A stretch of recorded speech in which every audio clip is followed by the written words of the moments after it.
Hey everybody, let's start the workshop. So I'm very pleased to welcome you all to the Ecosystem Restoration Workshop promoted by the Forest Ecosystem Restoration Initiative Forum, which is dedicated to supporting the implementation of the Kunming-Montreal Global Biodiversity Framework. So I'm honored to moderate this session and hosted by the CBD Secretariat with the support of the Korea Forest Service. So my name is Pedro Brancalhão. I'm a restoration ecologist and professor at the University of São Paulo in Brazil, and also partner at a restoration company, Green.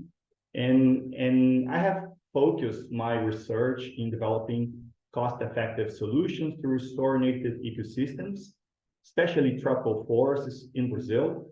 And I'm really excited with this opportunity to share knowledge and experiences with participants from all over the world. So it's a great opportunity to have you all here and to contribute with CBD with, promoting the global restoration agenda and to make it happen effectively. So over the years, I had the pleasure to participate of many CBD meetings and get to know many CBD focal points and their representatives at two capacity building workshops, including one held in 2014 in Indonesia. As well, I participated at the global workshop in 2019, where we discussed ecosystem restoration considerations for the global biodiversity framework. So I'm a kind of enthusiastic about these meetings. So it's really nice to have this chance to get together with a global community of restoration practitioners and policymakers and scientists to develop a joint plan to make restoration happen. Now that the framework is finally being done and adopted, I'm very happy to be with you today as we will discuss the planning and implementation of ecosystem restoration to achieve these new targets. So we have a very interesting program lined up for today, including topics that will focus on what target 2, which includes planning, implementation, and monitoring, means for national focal points. So we know restoration is a complex activity, and like the interpretation and use of implementation, monitoring, and planning can change depending on the specific socio-ecological and political context of countries. So we are also considering the experts from agencies and considering that the countries are fast-tracking in updating their national biodiversity strategies and actual plans. So that's why it's so important to keep some openness and to consider the diversity of experiences as part of the workshop. So throughout this workshop, you learn about the background of ecosystem restoration in the Secretariat on the Convention and unpack Target 2 within the Global Biodiversity Framework. So our colleagues from FAO will explain the framework for ecosystem restoration monitoring, which informs the headline indicator for Target 2. And we hope this can support national planning and reporting. Later, we will highlight support available to countries through the Forest Ecosystem Restoration Initiative, including tools and pilot efforts that explore synergies in planning from biodiversity and climate change consideration, which will be presented by CBD's partners, including UNDP, SCR, and ICED. So we have 2 hours to delve into these presentations. And we also want to hear from you on these topics, your experiences and capacity building needs for Target 2. In addition to our discussions here today, we will also issue a survey to the participants representing the national governments following this meeting to better understand the needs with respect to planning and implementing ecosystem restoration policies and programs. So let's see this workshop as an important meeting place. So we'll meet each other, we'll share experiences, but let's also continue this interaction by replying to this survey so we can better understand the local needs and work together to resolve some of these these pending issues. So, but before we begin, the Secretariat will explain the modalities and the Zoom platform so we can have a productive interaction without no major constraints about the use of technology. So let's get started and make the most out of this very enriching workshop and an experience and opportunity for knowledge sharing. Thank you.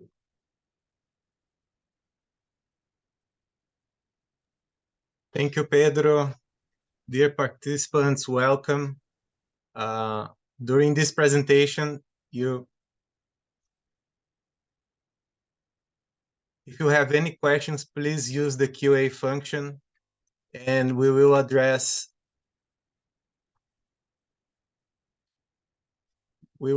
them either by writing in the Q&A function and during the dedicated QA blocks. The question buttons can be found at the bottom of your screen for your convenience. If you have any difficulties or questions, don't hesitate to use the chat function to contact me or the CBD for assistance. Lastly, please note that this workshop is being recorded, and let's make this workshop engaging and collaborative. Enjoy the session. Thank you, Mateus. So thank you. Let's start now. So as we start the workshop, we are really honored to have Mrs. Jenna Kim, Director of the International Office at the Korea Forest Service, to provide us a bit of background on the Forest Ecosystem Restoration Initiative and its ongoing support and relevance for the Global Biodiversity Framework. So Mrs. Kim will also highlight the national work of the Korea Forest Service in ecosystem restoration, which is quite famous. And even here in Brazil, we are aware of this very important initiative as a key example of forest landscape restoration in the world. So, but due to the time zone difference, Mrs. Kim could not join us live, unfortunately, but she has prepared a very nice video message. So let's proceed and watch the message from Mrs. Kim from the Korea Forest Service, and then we move on with the other presentations. Thank you.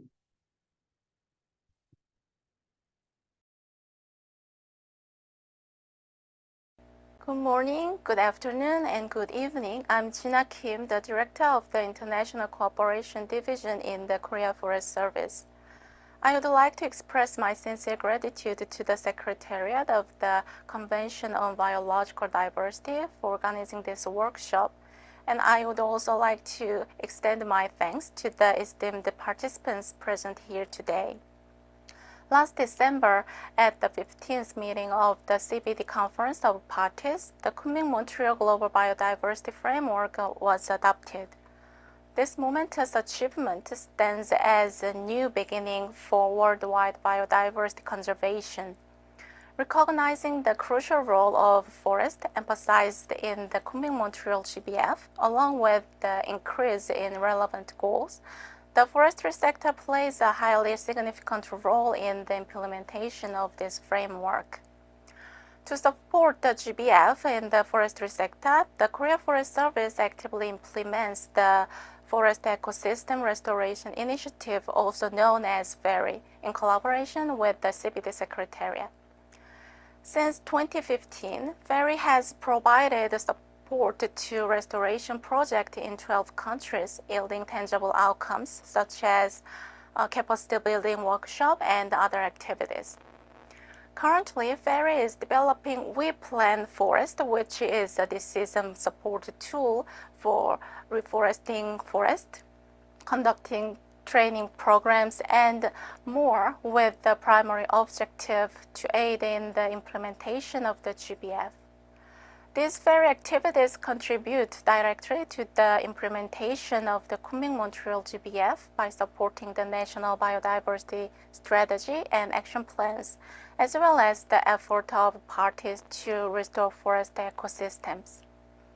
Furthermore, we are committed to contributing to the achievement of the 15th goal of the UN's Sustainable Development Goals, which focuses on protecting terrestrial ecosystems. Forests are the cornerstone of terrestrial ecosystems, which means well-managed forests become rich in biodiversity, ultimately serving as nature-based solution to mitigate climate change.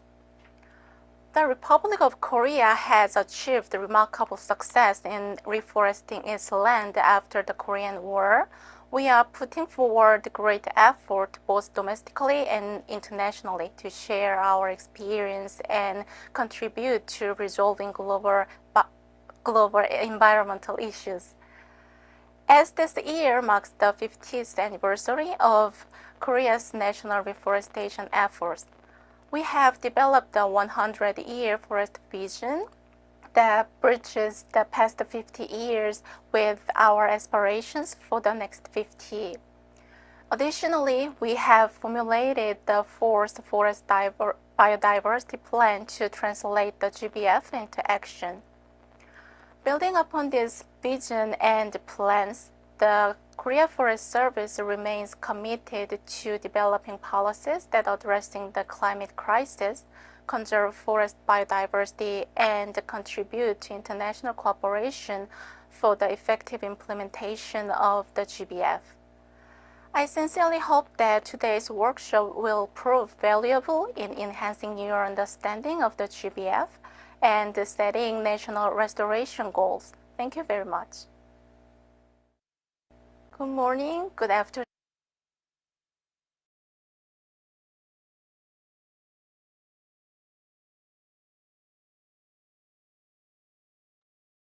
So let's continue now. So just a moment. So I think we can now speak for all of us in thanking the Korea Forest Service for their generous support for capacity building efforts and their commitment to continuing their support at this crucial time following the adoption of the Global Biodiversity Framework. So now it's time to hear from Jamal Anaglijova, Program Officer at the CBD Secretariat. So Jamal will provide us with a comprehensive explanation of Target 2 of the Global Biodiversity Framework. So this presentation will shed light on the elements of Target 2 and its importance for the overall framework. So Jamal, the floor is yours. Thank you. Thank you, Pedro. So greetings from CBD Secretariat, and I also would like to extend my sincere gratitude to Jim Kim of Korea Forest Service and indeed Forest Ecosystem Restoration Initiative since 2015 has been a vehicle to implement forest agenda in the CBD, but also lately in a broader context on forest landscape restoration and terrestrial ecosystem restoration. So I would like I'm waiting for my slides to appear on the screen. I'm Jamal Anaglijova. I'm working in the CBD Secretariat, leading the work on forest biodiversity, mountain biodiversity, and ecosystem restoration. So, and today is my role for you to unpack the Target 2, as probably many of the countries and the national teams in the countries already start doing for the process of NBSAP revision. So let's look at those Target 2 a bit closer and let's look together. And we would also like to get your feedback on your experience, on your comments, on your solutions and challenges in addressing the Target 2, among other targets of the GBF. So, and to do that, I would like to bring you through three main elements of the presentation. We will look really briefly on what we have achieved during the last decade, so implementing the Aichi biodiversity targets, and particularly target 15 of Aichi. We will look closer to Target 2 of Kunming-Montreal Global Biodiversity Framework, and we also would like to present you some elements of the roadmap for effective implementation of the Target 2 and get your feedback on that. So let's start with what we have learned from the past. very recent past. The Aichi biodiversity targets, and specifically its target 15 was calling to restore of at least 15% of degraded ecosystem. This was one of the means to achieve ecosystem resilience and enhance carbon stock. The Global Biodiversity Outlook 5, with a medium confidence, has concluded that this target has not been achieved. At the same time, I would like to draw your attention that 1/3 of the countries which have reported in the fifth and the sixth national reports were actually saying that they were on track of achieving their national targets on restoration. What we have also observed that not all elements of the Aichi Biodiversity Target 15 were addressed in the national target. And due to the lack of agreement on the baseline, so what is the land degradation nationally and globally, this target, which has a specific numeric target, we were not able to quantify the progress to achieve that target. So when we looked also closer at the national targets, the way the countries were formulating and communicating it to the CBD Secretariat, so we were looking at how specific, measurable, accurate, realistic, and time-bound were the national target, we found out that the countries had the difficulties with assessing the total area of degraded ecosystem in the country, so the area which need to be restored, and also the locations of those restoration initiatives. So the one of the message, also the takeaway from the past decade, was that despite a big amount of we had a lot of knowledge accumulated and evidence and case studies on the terrestrial ecosystem restoration, but the restoration in marine and coastal areas still need more guidance. So the next slide. So the way CBD and the partners have supported countries during the implementation of Aichi biodiversity targets, and more specifically target 15, so there was also many activities to support the countries on the achievement of the Aichi biodiversity targets. So first of all, as you remember, the decision of COP13 adopted a short-term action plan on ecosystem restoration. And based on the elements of this action plan, there were a number of online courses on ecosystem restoration developed and provided, and with the active participation of the countries. Of course, those online courses were developed in a partnership with our key partners. We have also been supporting a forest restoration decision-making tool, the one which Ms. Kim has already mentioned. We plant forest, and later in our workshop we will hear a bit more details about the results and how this decision-making tool is actually working at the country level. FAIRY, Forest Ecosystem Restoration Initiative, with the help of FAIRY, we have conducted a series of regional and sub-regional workshops to help countries to better understand the target 15 and to have a better and more accurate formulation of the target in the NBSUP and the national reports. So, and also we have supported 12 small-scale projects on forest landscape restoration. So, and this is just some of the elements of the capacity building which has been implemented directly by CBD, but of course there were many other good capacity building initiatives implemented by other partners. So next slide.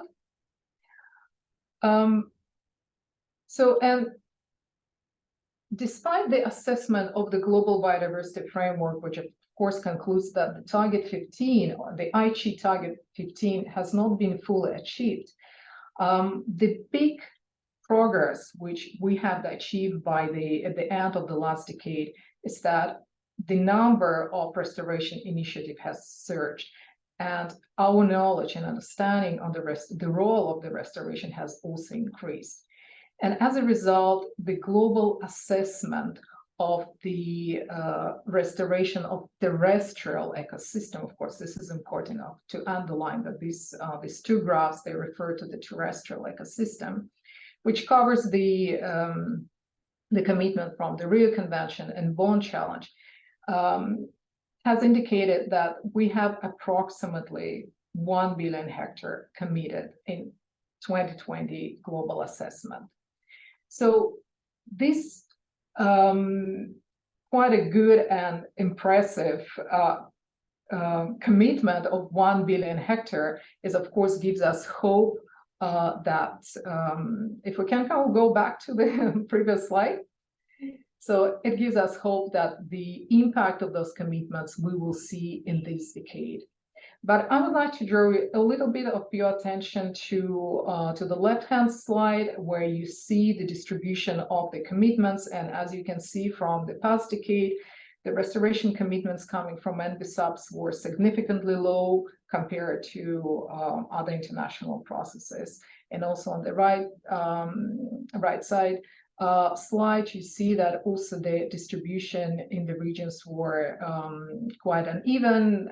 That's of course explained by the fact that the largest proportion of commitment comes from the land degradation neutrality process of UN Convention to Combat Desertification.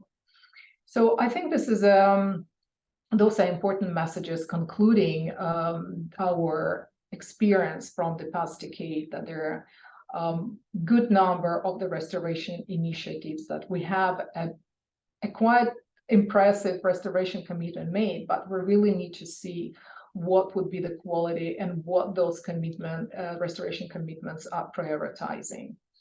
So let's come now to a present. So a few months ago, last year, the Kunming-Montreal Global Biodiversity Framework was adopted, and its target 2 is now increasing the ambition, the global ambition in restoration. Now the target 2 is calling of the restoring of at least 30% of areas of degraded terrestrial, inland water, coastal, and marine ecosystem are under effective restoration.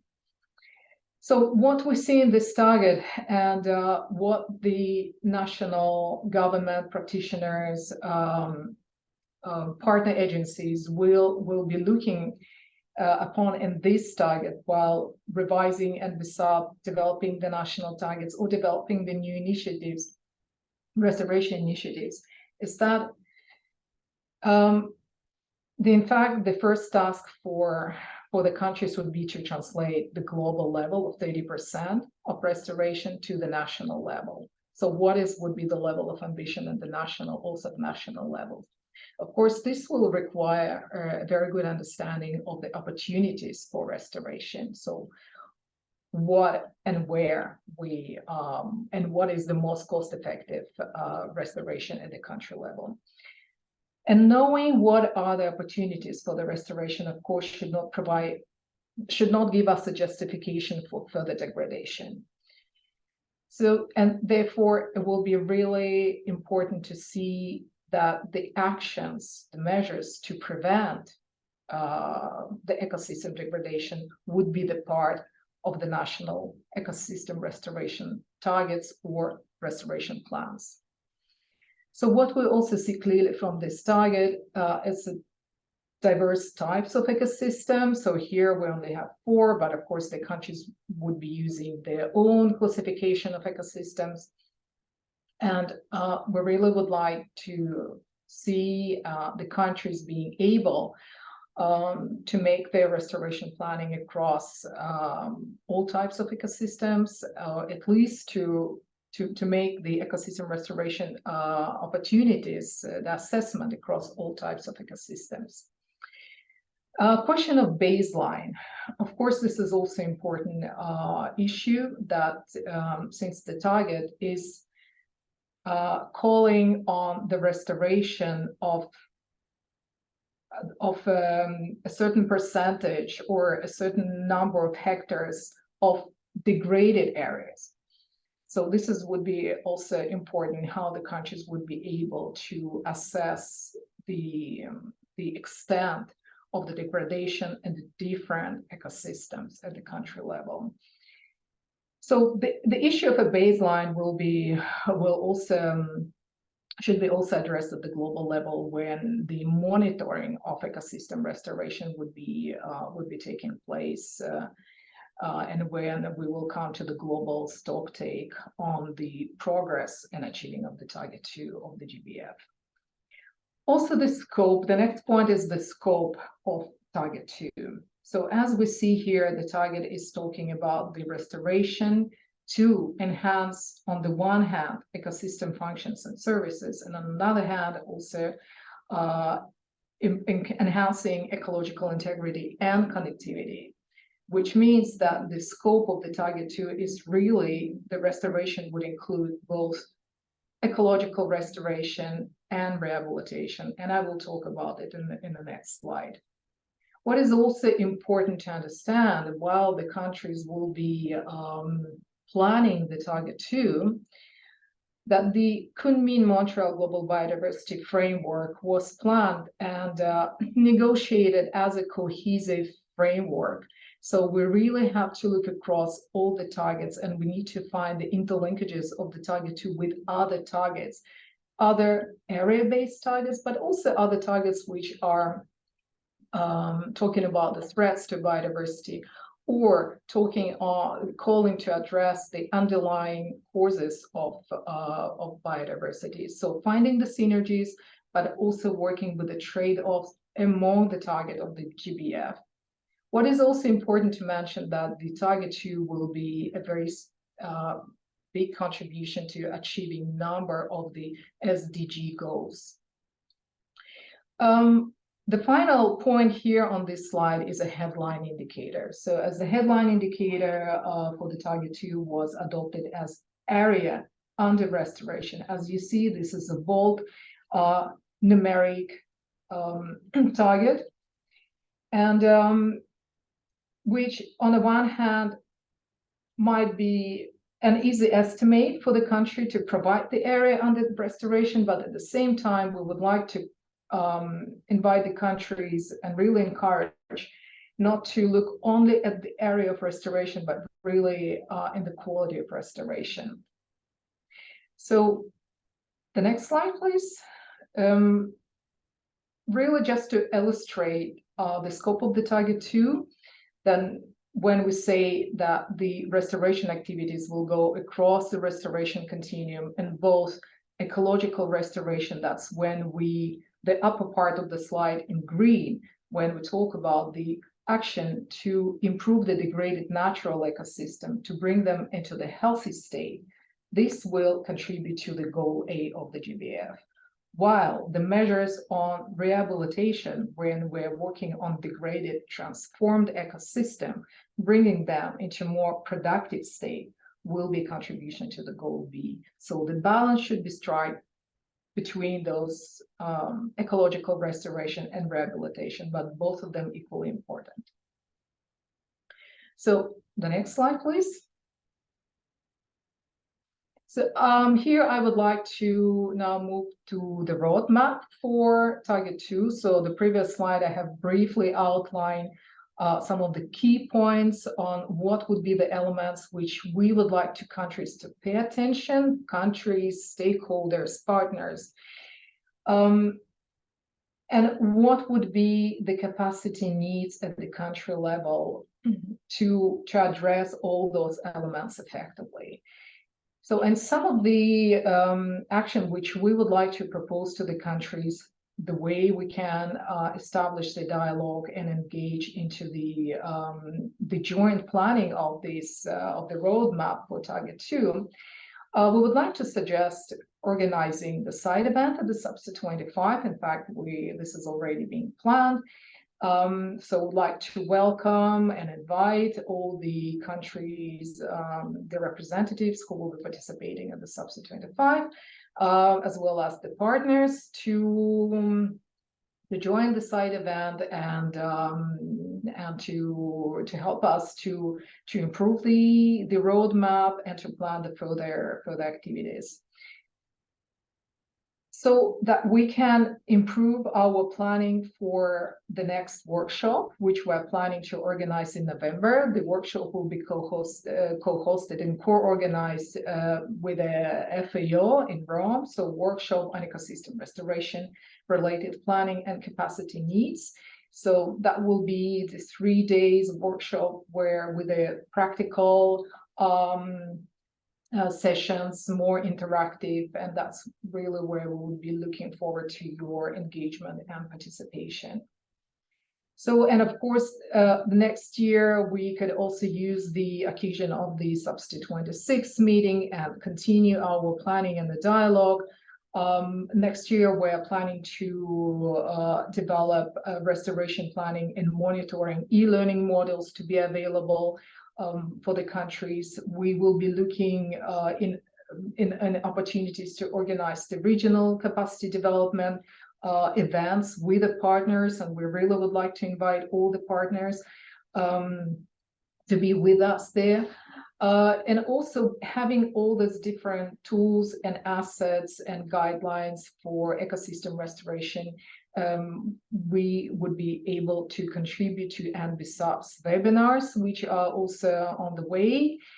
So really we would like to look at the very diverse ways and means how we can reach out to the countries, and probably even working with, not probably, but surely working with the regional and sub-regional partners to help us to specify and customize really the capacity needs, which will be specific to different regions. And of course, we have a very great partner with us, is UN Decade on ecosystem restoration with its task forces, and we will hear later from one of the task force on the monitoring ecosystem restoration.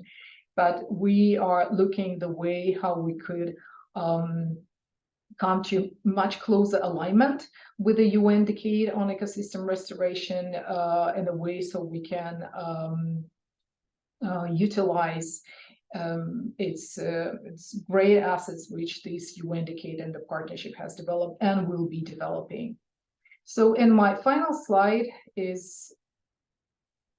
would be concluding the part on what will happen after COP16, because everything what we're planning to implement, having on the one hand the action plan on ecosystem restoration, and also the framework on ecosystem restoration monitoring, which is now on the way of being finalized. We really would like to assist the countries in the next 1.5 years to come up with a realistic and effective target 2 in the NBSOPs. So as you know, the NBSOPs, all the national targets will be submitted by COP16. And we also would like to use this opportunity at the COP16 to celebrate at the Rio Pavilion and the Restoration Day, to see the commitments of the countries which countries will be submitting by COP16, and really to see what would be the next steps, really. So we will be looking at the global stocktake, as you know, of all the commitments that will be conducted across all the targets of the GBF. But we would like to look, of course, much closer at the restoration targets, and with the help of partners and jointly with the partners to produce a restoration gap report, where we would be able to see of really whether the global commitments are meeting, the national commitments are meeting the global goal, so, and what could be the course correction. 2025 will be the year where the countries will start the preparation for the 7th national report. The submission will take place the next year, subsequent year of 2026.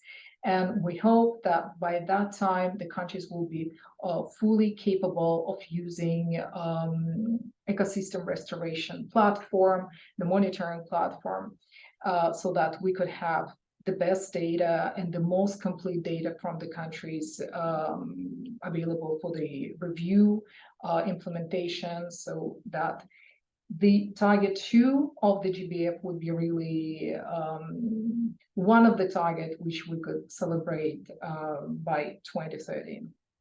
So I would stop here because that was an introductory presentation to the key elements of the target 2 and the key some of the elements of the roadmap which we're proposing for the countries to develop. So thank you, Pedro. Thank you, Jamal, for your input and insights. So indeed, the target 2 certainly sets out a broad and quite ambitious vision for ecosystem restoration. And clearly, it has to take into account the connections with many other targets on the spatial planning and governance, finance, protected areas, production,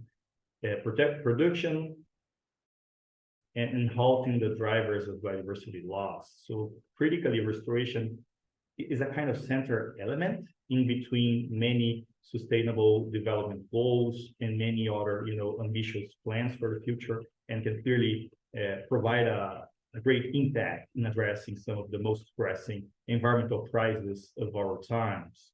So I'm sure the audience might have also some questions at this point.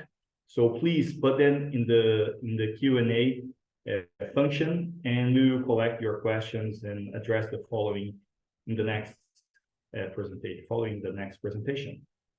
So now let's hear now from Julian Fox and Yelena Feingold, joining from FAO, to share valuable insights regarding the framework for ecosystem restoration monitoring firm. And this framework plays a crucial role in providing data and information for the headline indicator of target 2. So we look forward to hearing more about this monitoring system and how it contributes to tracking and accounting for ecosystem restoration efforts on a global scale. So please go ahead with your presentation, Julian and Yelena. The floor is yours. Thank you very much, Pedro, and thank you very much to Jamal and the CBD Secretariat for inviting us to this wonderful webinar.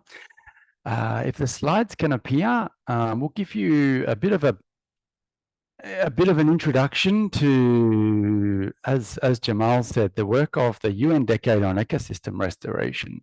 So I hope many of you know that the UN Decade on Ecosystem Restoration was adopted by the UN General Assembly 3 years ago. It was really a rallying call, similar to Target 2, to stop degradation of ecosystems and restore them globally toward 2030. So the decade runs from 2021 to 2030. As a part of the UN Decade on Ecosystem Restoration, FAO was invited to lead 2 technical task forces, one on monitoring progress and one on best practices. And I was honored to be asked to lead the task force to monitor progress for the UN Decade on Ecosystem Restoration. So 2 years ago, through this task force, we launched what we call the Framework for Ecosystem Restoration Monitoring. And it's really the idea for in the framework of the UN Decade was to be able to transparently monitor that progress of those incredible ambitions that Jamal spoke to, that the 1 billion hectares of land-based restoration that have been committed by governments. So next slide, please, Mateus, thank you. So yeah, exactly like I was saying, what is the global status of ecosystem restoration? This was important for the UN Decade, and as Target 2 was being developed, it was clear that that if you have a target for the Kunming-Montreal Global Biodiversity Framework, you need an indicator, and then you need to provide data against that indicator. So we actually were delighted last year to combine these 2 efforts the effort to monitor the progress of the ecosystem restoration under the UN decade, and now the adopted target 2. Next slide, please, Mateus. So just to again talk about where all this work that we are presenting comes from. 2 years ago, we launched this task force on monitoring. It includes 400 experts from just about every organization that is doing restoration, from grassroots organizations to governments to regional organizations to global organizations. So we have this incredible group of experts, and together we have this vision that, you know, really good monitoring can catalyze investments, can ensure science-based actions, but can also provide, I think, that critical transparency. You know, we've seen incredible ambition to restore degraded ecosystems, but we need now to be able to transparently monitor how we're tracking with regard to that. Next slide, please. So I think this has already been presented very nicely by Jamal, but it's really exciting that now we have a global target, not only in the context of the Kunming-Montreal Global Biodiversity Framework, but also for the United Nations Decade on Ecosystem Restoration. The UN Decade on Ecosystem Restoration did not want to set a new target. So this is actually a really nice moment of alignment. And with the headline indicator area under restoration, we're combining these two efforts to monitor the progress of both the UN Decade and Target 2. So next slide, please.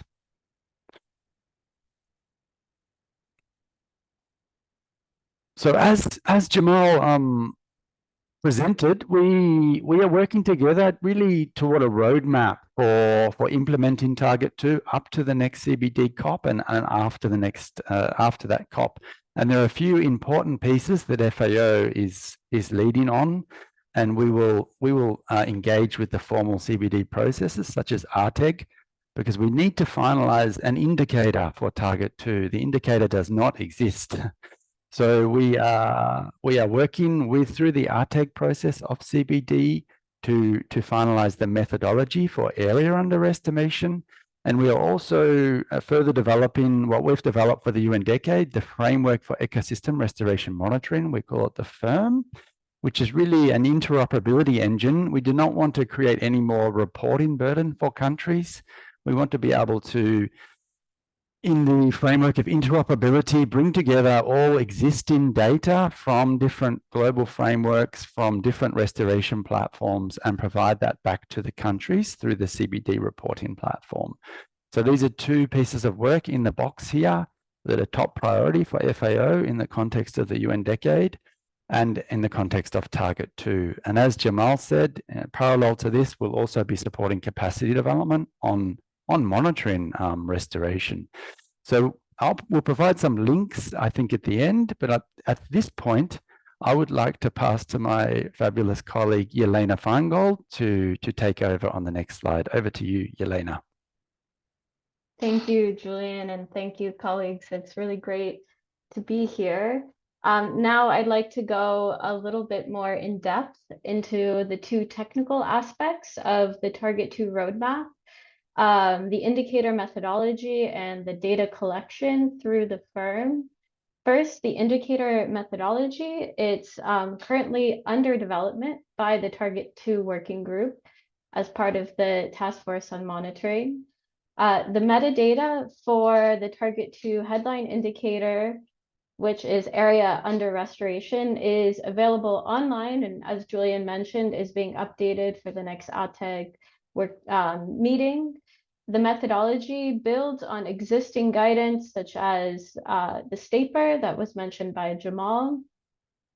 And the methodology really outlines how a default data set for areas under restoration will be created based on compiled data from restoration platforms and frameworks, and that will be channeled through the Framework for Ecosystem Restoration Monitoring platform.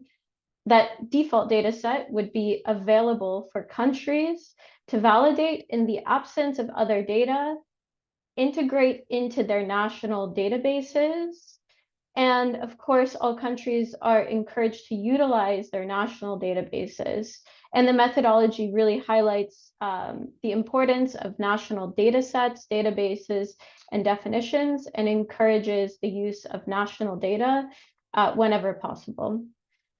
The methodology provides some basic parameters for reporting that can be used to further disaggregate areas under restoration and really measure how we're moving from commitments to meeting those commitments. So some of those basic parameters include the area committed to restore, or the target, the area that is under restoration, and these two can be compared to calculate the restoration progress towards meeting restoration commitments.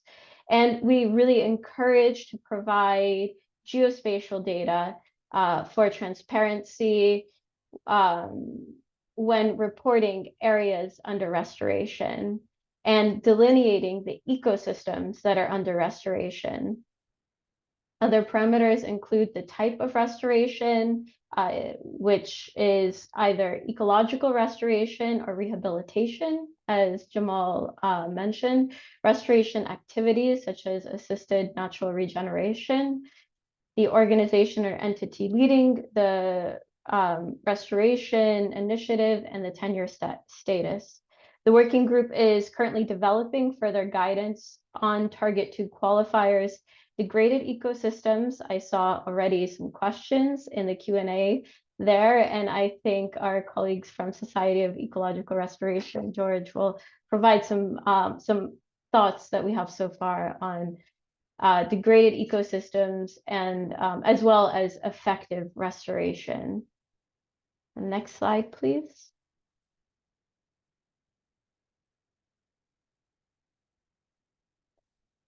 So it is important to recall that to go beyond restoration and commitments and move towards restoration actions, it's necessary to have effective planning in place, accompanying with monitoring that enables adaptive management of restoration areas and transparent reporting.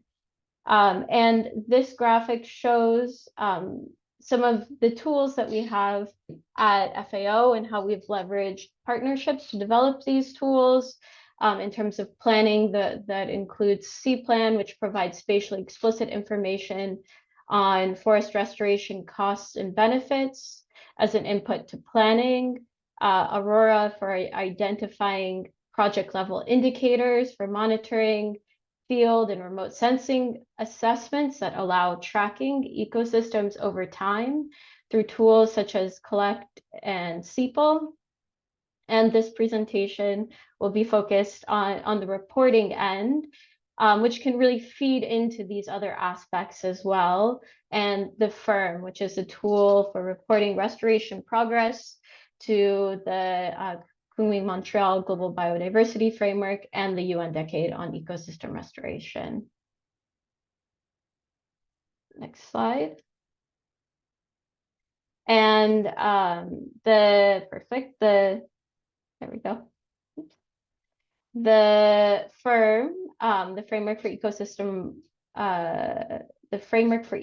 Restoration Monitoring, aims to facilitate collaboration for transparent monitoring and reporting of ecosystem restoration progress, and provide access to the latest information, data, and technology to enable people, communities, and especially countries, CBD parties, to produce their own restoration information and monitor their own progress. As I mentioned, we're developing guidance to bring the pieces of this restoration puzzle together and developing an interoperability framework that brings together various frameworks, mechanisms, tools, and partners that are already collecting data on restoration under a common interoperable framework. And we know to monitor restoration, there's no one tool or solution, rather an array of different solutions and practices, which are both high and low tech. So monitoring solutions need to match the scale, resources, and type of restoration and ecosystem that is being restored and the stage of the restoration activity. And we aim to elevate operational solutions for monitoring restoration through the firm platform and collaborations, such as the Restoration Monitoring Tools Guide, developed by the Global Restoration Observatory. And the data reported on restoration should be open access and readily accessible and geospatial when possible. And through the UN Decade, we have this incredible platform to disseminate that type of data.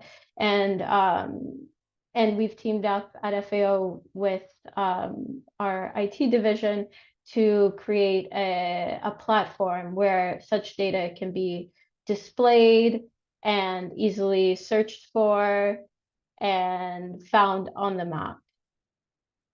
So that is an overview of the firm. And on the next slide, I'd like to show a bit of the workflow.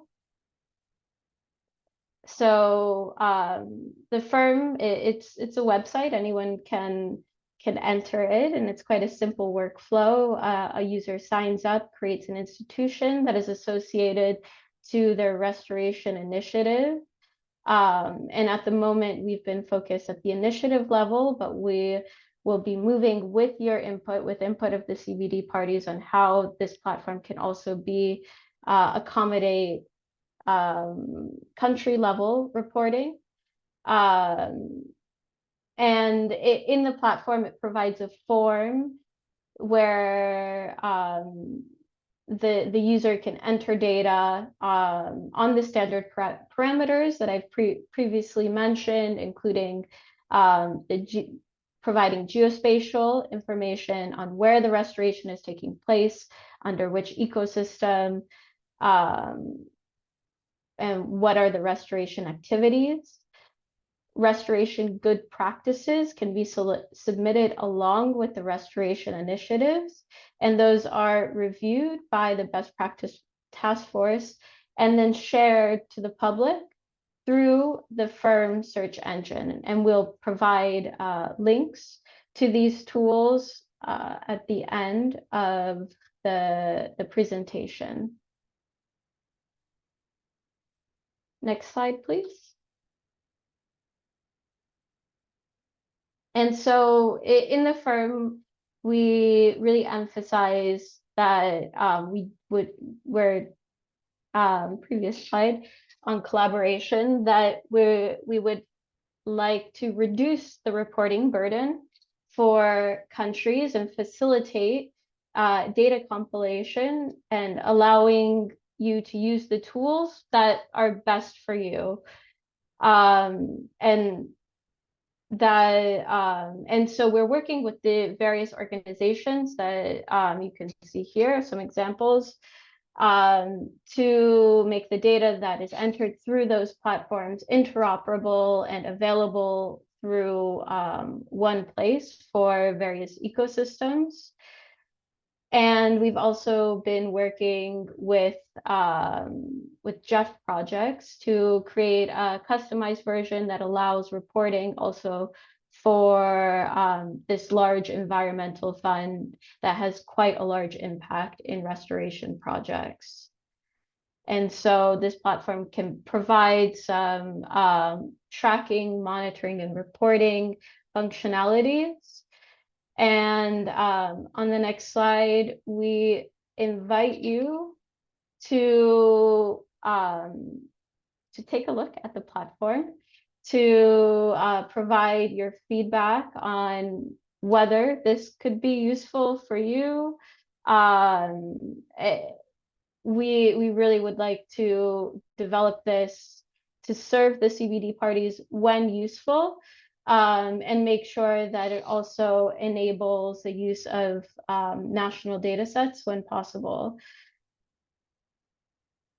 And yeah, so we have the link here. So, and it's possible to already register your restoration initiatives and document good practices through the firm registry, and search good practices through the search engine. And in the search engine, we've also, you can already see this interoperability framework in play, where we have data that's entered not only through the FIRM platform, but through other platforms such as WOCAT, GoPro4, and Panorama Solutions. And restoration good practices can be searched over any area, over any continent, country, or ecosystem. Next slide. And for follow-up, we hope to meet you soon. We have a few events, as Jamal mentioned, at the Substa in Nairobi. There'll be a side event. We'll be presenting as well, and a more interactive workshop on Target 2 over the course of 3 days at the end of November in Rome, where we really hope to have CBD parties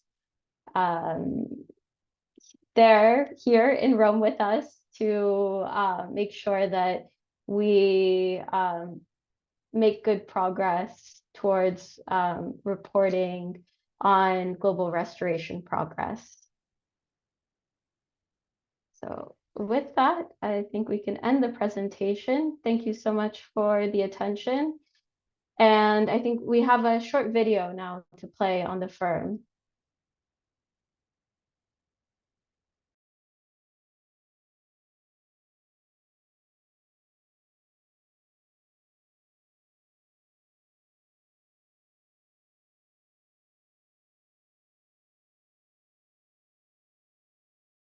In the face of escalating climate change and its manifold consequences, restoring our planet's ecosystems is an existential imperative. The Framework on Ecosystem Restoration Monitoring, or FIRM, embodies this urgency and stands at the forefront of the UN Decade on Ecosystem Restoration, acting as the beacon that tracks and monitors restoration actions, both on land and in water. Welcome to the upgraded FIRM platform, harnessing the robustness of FAO's geospatial infrastructure and integrating state-of-the-art GIS capabilities. Tailored for those driving change, restoration project managers, policymakers, and every individual keen on global restoration insights. FIRM is an epicenter of data and analytical prowess. On FIRM, you can register your restoration initiative and good practices. FIRM champions a progressive registry, crowdsourcing information on restoration. Everyone from project managers to environmental enthusiasts can contribute by adding their restoration initiatives in diverse formats. Visualize the latest geospatial data on restoration. With FIRM, powered by FAO's Hand-in-Hand initiative, visualizing global restoration initiatives is intuitive and detailed. In collaboration with partners like FAO FRA, UNCCD's Land Degradation Neutrality and Great Green Wall Initiative, FIRM offers interoperability with other restoration databases, providing a comprehensive global overview. Search for good practices on ecosystem restoration. Dive into a world of restoration good practices with our search engine tools, combining databases from platforms like the FIRM Registry and WOCAT. Our UN Decade partners proudly use FIRM to share and showcase the pinnacle of restoration strategies, including the Decade flagships. FIRM's offerings stretch beyond metrics. It's a tale of transformation, of geospatial revelations, exemplified by cases that extend from Kazakh steppes to Great Green Wall projects in Burkina Faso. FIRM isn't just a tool, it's our combined stance to combat environmental degradation, a synergy of innovative geospatial tech and a collective commitment to Earth's future. Become a part of the global FIRM community. Drive ecosystem restoration and advocate for a sustainable tomorrow.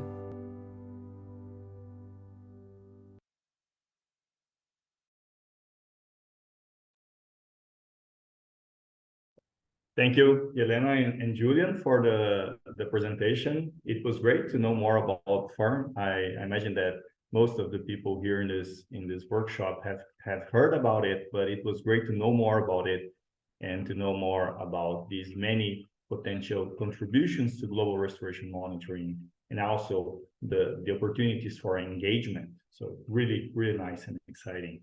So I'd like to thank you all for active engagement, for the participants, and for raising so many very nice questions. I was taking a look at some of these questions, and I'm really curious to know about the answers of our speakers. So now I think is the perfect time to address those questions and delve deeper into the topics discussed. So please feel free to ask any additional questions you may have and seek for clarifications on any points raised during the workshop. So let's move now to the Q&A session and make it informative and productive. So let me open here my file so we can start discussing them. So the first question I'd like to bring, so let's start with Jamal. So there are a couple of questions here for you, Jamal. So the first one comes from Jean-Paul. He asks, how important is the upcoming meeting, which I imagine that it is the SBSTTA 25 or maybe COP 16. So, and what we should do. So he's writing in the context of the Democratic Republic of Congo. And I'll take advantage to present his second question about how will we benefit from this project? I imagine he means the ferry project.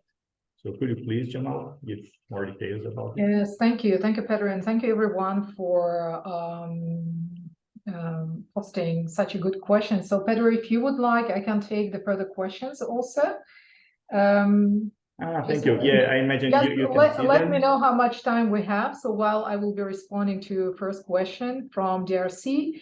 So what is important, why the next side event is important, so and what can we do to make it more effective, and so that we include the opinion of all the countries. So please participate in the online survey. The link we will share after this workshop. So your responses to this online survey will be analyzed, and we will discuss that at the site event at SAPSTA. So for those of you who will have a chance to participate, please join the site event at SAPSTA, where we will just move on to more specific actions, how to implement the roadmap for the target 2. So how we can benefit from this initiative? Yes, I think this initiative will be open to all the countries, and because the capacity development program which we are developing right now, it's also responding to a capacity building scientific and technical exchanges, the decision of COP 15. This will include all the countries and all the regions and sub-regions. So please help us to find the better means and tools how we can reach each country with this capacity development program in the best way, learning from the past successes and mistakes. I can move on with other questions. Great, Pedro, thanks. So the other question was, the next question was whether, it's a question from Sri Lanka, whether the same national restoration effort could be reported to different international obligations. First of all, the Rio Convention, as well as the Sustainable Development Goals. Yes, and in fact, we're encouraging countries, while you will be looking at your restoration commitment for the MBSAP, to look across what is already committed in other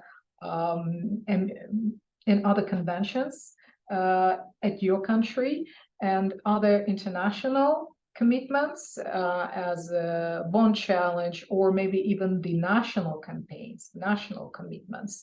So yes, please do look across of international processes, so that all that commitments are done in a very coherent way. So that would be one of the way how we can address all the trades-off between across the ecosystem restoration commitments. Yes, they could be and should be reported transparently in all international commitments. But at the same time, we should be avoiding double counting. So that's why a very clear specification that those commitments are already reported in a different processes is also important. So the next question is on the global ambition level of 30%. So 30% is a proportion of the degraded ecosystem, which is now the part of the global target. So, and in fact, this is a cumulative of all ecosystem, but since it's a proportional, you could really look across, let's say, if you would be prioritizing several ecosystem, forest or wetlands or inland water. So you can still see of what proportion of each of the ecosystem would be important for you to prioritize for restoration for the next 6 years to achieve the GBF action targets. So that you would come up with a realistic number at the national or even subnational level. But 30%, yes, is a cumulative of all ecosystems. So, and the two questions were on the definition of ecosystem degradation. Yes, this is an important question, and we know that the countries will need to respond to that, based on the national specific knowledge on what is considered as a land degradation or ecosystem degradation, because the CBD does not provide any specific definition for an adopted definition for ecosystem degradation, but there are many scientific and technical definitions for this process, and in fact it refers to an ecosystem where the biodiversity benefit has been weakened due to any processes or activities. So really, and what would be the scope of these processes and activities that really would be specific to the country. So maybe the colleagues from the other presenters and speakers would be also talking about that. And of course, we need to deal with this with this challenge, which we inherited from the past decade on the lack of the consensus of land degradation. So it would be really great to see the partners joining hand and helping countries in that. So the question which I really like is about the indigenous and traditional knowledge and customer systems of indigenous people, local communities, how that will be included in the restoration plan and the capacity building. It is an integral part of the both restoration plan and the capacity building. So all the knowledge would be, which we will be using for developing the capacity needs plans would include both scientific and traditional and customary knowledge. And of course, we will be also looking for really those champion countries which would be including the traditional and customary systems into the restoration plans, since the recognition of indigenous people and local communities, this is a key principle for the whole GBF. So avoiding, the next question is avoiding a further degradation of restore ecosystem. So how the land tenure and ownership and rights to the restore land would be considered. Of course, the legal in enabling environment, and especially the land tenure, is is absolutely linked to the restoration and to the success of restoration activities. So how secure or how insecure the tenure, it will be sometimes really decisive for the success of the restoration. So how the restoration plan would include the measures to secure the land tenure, secure the land ownership. I think that would be really would be the part of the restoration plans, and this is also a part of the short-term action plan on ecosystem restoration.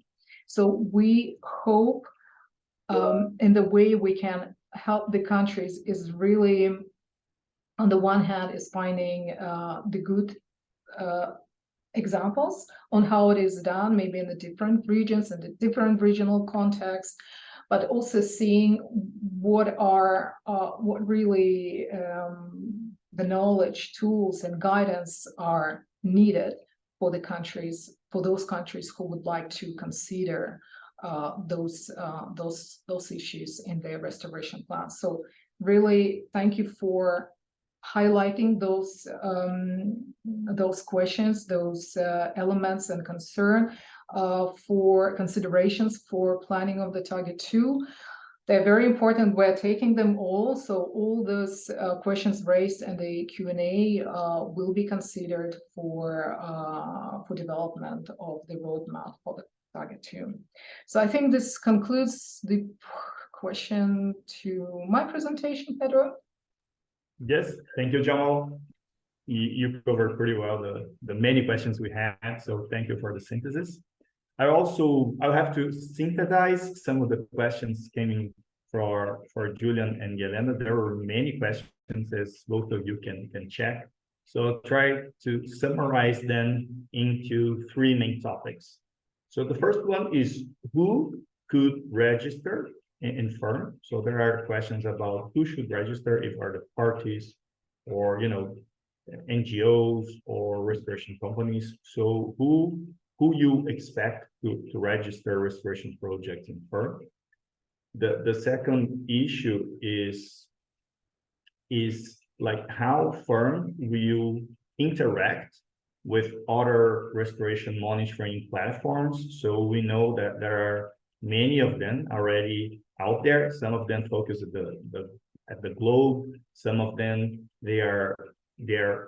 they have been implemented in the countries. For instance, in Brazil, we have a National Restoration Observatory. So how could we, integrate data from different platforms? Because I imagine that many restoration practitioners do not be in a good mood to register their projects in 5, 6 different platforms. So how we could promote integration and hopefully have an FAO as the kind of umbrella platform for all of these individual initiatives.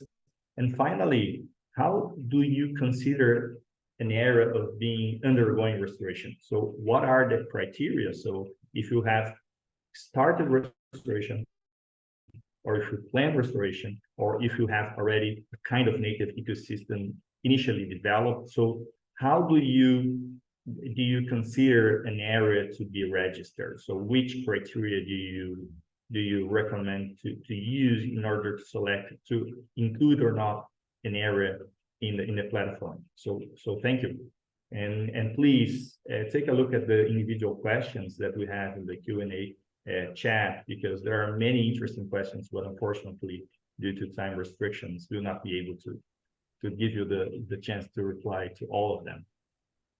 Well, thank you, Pedro, and thank you to the participants for the great questions. Yeah, I'll maybe tackle the first 2. So really, the firm, I think, is available to everybody.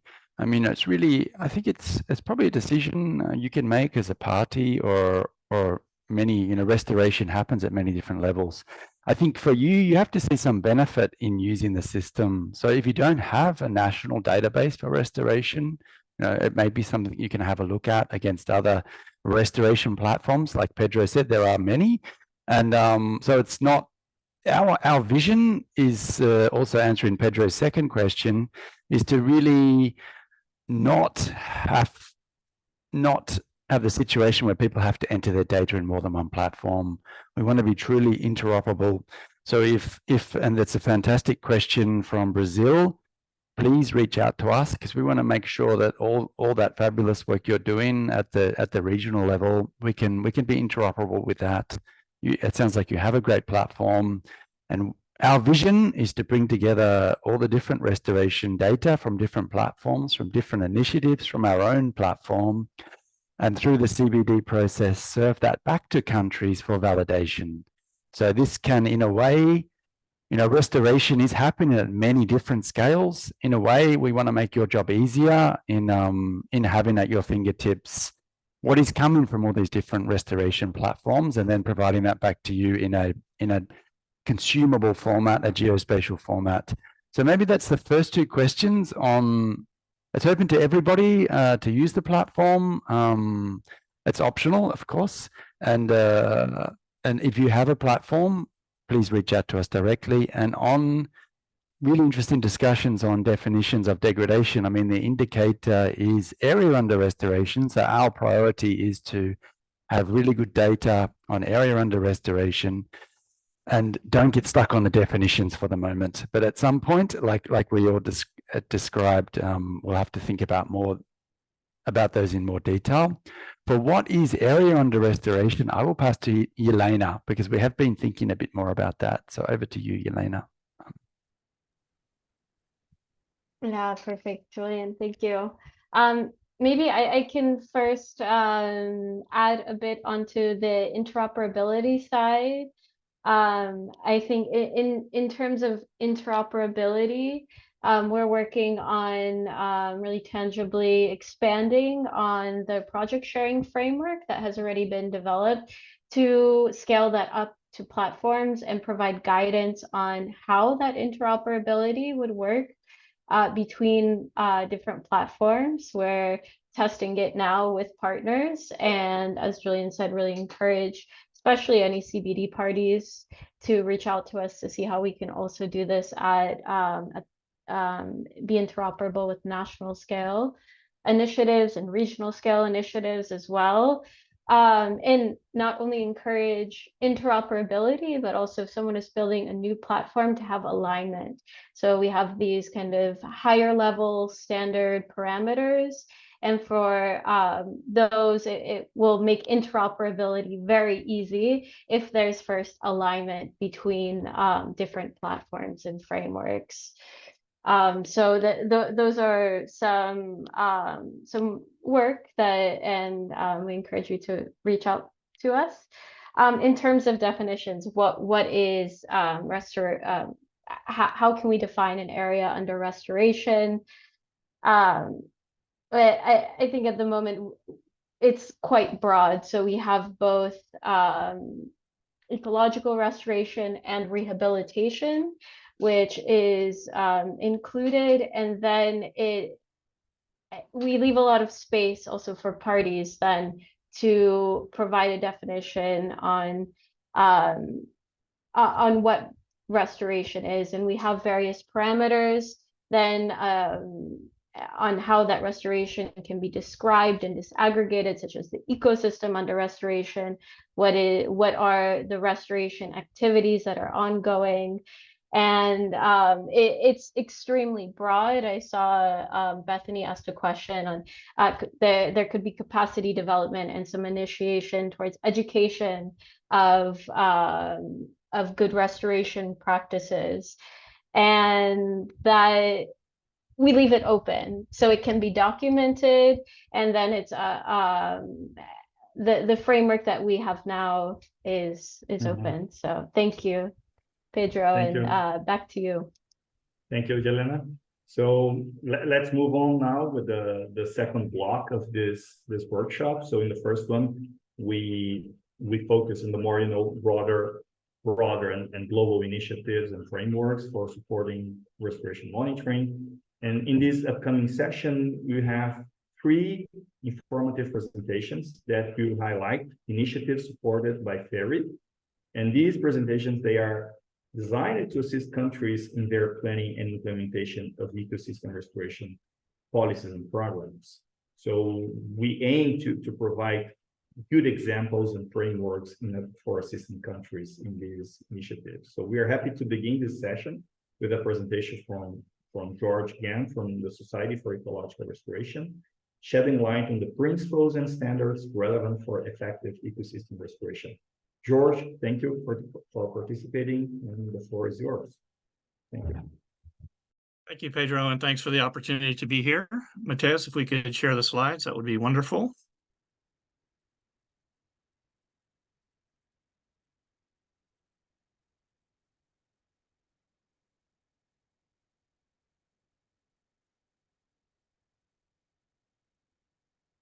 All right, great, thank you.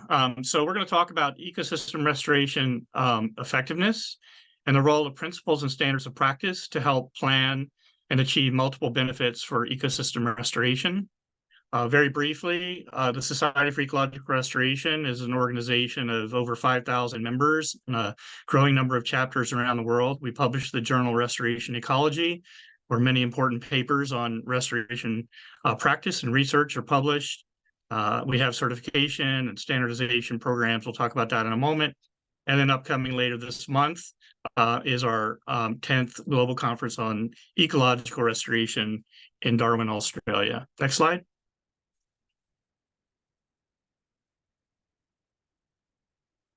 So very quickly, SER has been deeply engaged in the process of developing global guidance, policy, standards, and certification for ecological and ecosystem restoration. We started publishing standards on restoration practice in 2016 and have developed a bunch of products since then, including on mining standards and seed standards. We have a certification program for restoration practitioners that is growing, and we are now moving into the restoration project certification space. Next.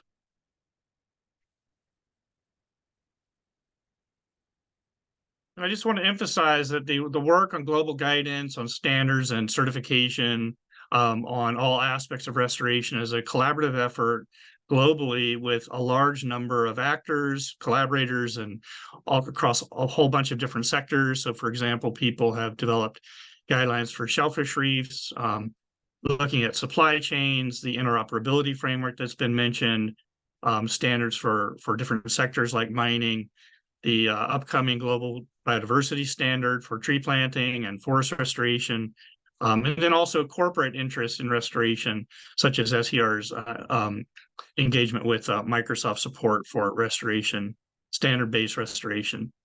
Next.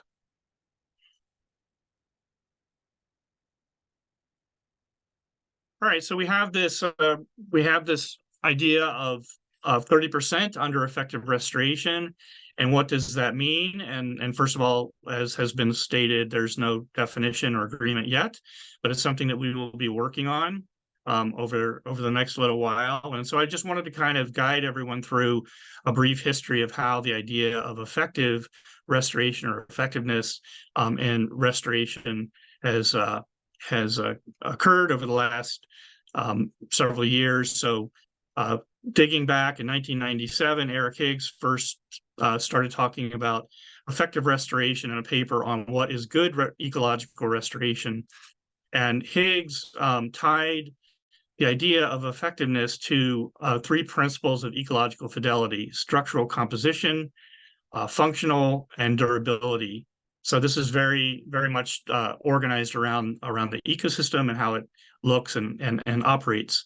In 2012, there was a report on ecological restoration for protected areas, a joint effort by IUCN and SER and many other partners. And in that report, it really emphasized the idea of effective. There were three principles of ecological restoration, and those were effective, efficient, and engaging. And effective ecological restoration for protected areas was considered to be restoration that reestablished and maintained protected area values. So we have the idea of effectiveness tied to values. Go ahead, next slide.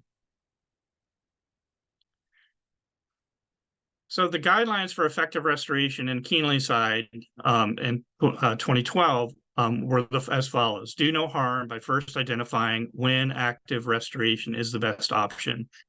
reestablished ecosystem structure, function, and composition, similar to the Higgs idea.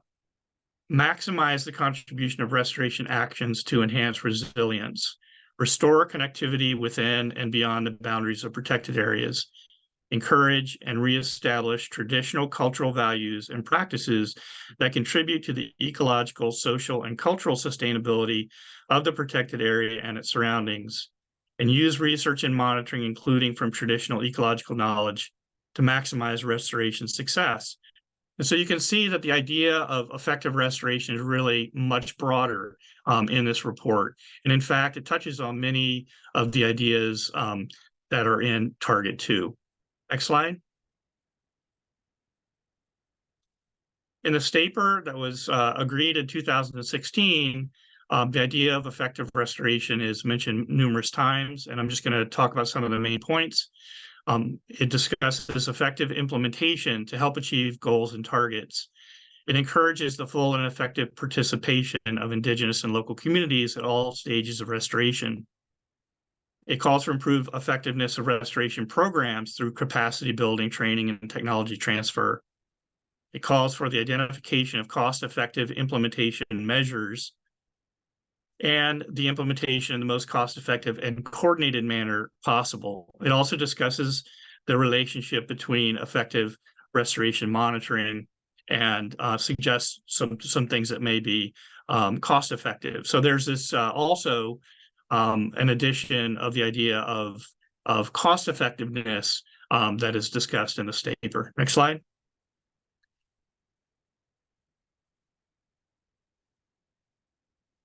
In the SER Standards for Ecological Restoration in 2016, that document was very closely aligned with the 2012 Keenly-Side publication on restoration in protected areas.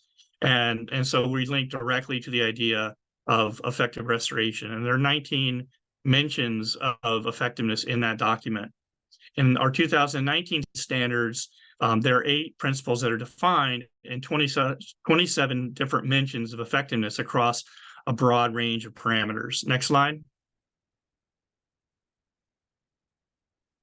So what happens by this point is the idea of effectiveness is really embedded into principles. So the idea is that you want to be effective across all of the different types of activities, from engaging stakeholders, using different kinds of knowledge, addressing clear goals and objectives, and so forth.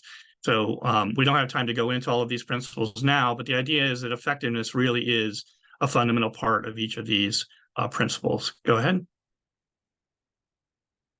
And the 2019 standards also have some tools and also subsequent publications. And so the idea is that there are tools in the standards, for example, the 5-star system and the ecological recovery wheel and the social benefits wheel, that could be used to help measure effectiveness in restoration. These happen to be examples that we're using in the development of the Global Biodiversity Standard. Next slide. And similarly, in the development of the UN Decade on Ecosystem Restoration and the 10 principles, there are principles and there are 9 mentions of effectiveness. But again, I think the idea of effectiveness cuts across all of these different principles. We're also in the process of the task force on best practices is about to release the full standards of practice to guide ecosystem restoration, hopefully within the next month. And in the near final draft, for example, in 5 components and 45 subcomponents and a large number of best practices, there are 65 mentions of effective restoration across a wide range of topics. Next slide.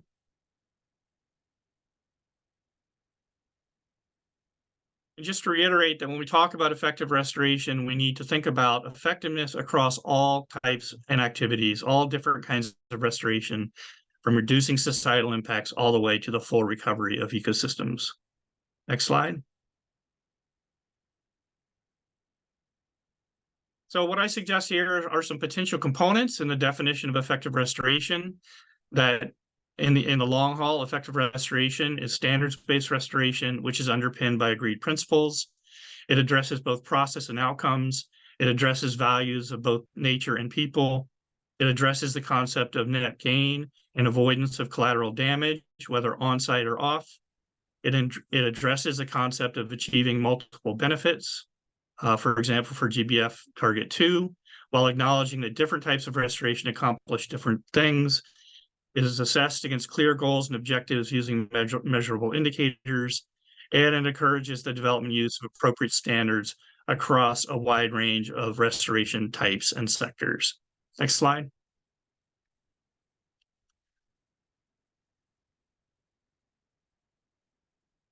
In summary, for the parties, just to say that there is a lot of work ongoing, a lot of high-level guidance that is increasing to help in efforts, and that there's a growing body of guidance to support restoration at the national level. Using agreed principles and standards can improve restoration outcomes and reduce uncertainty, and technical support is key to assist parties in translating commitments into restoration plans. Thank you very much for this opportunity and look forward to the conversations moving forward. Thank you.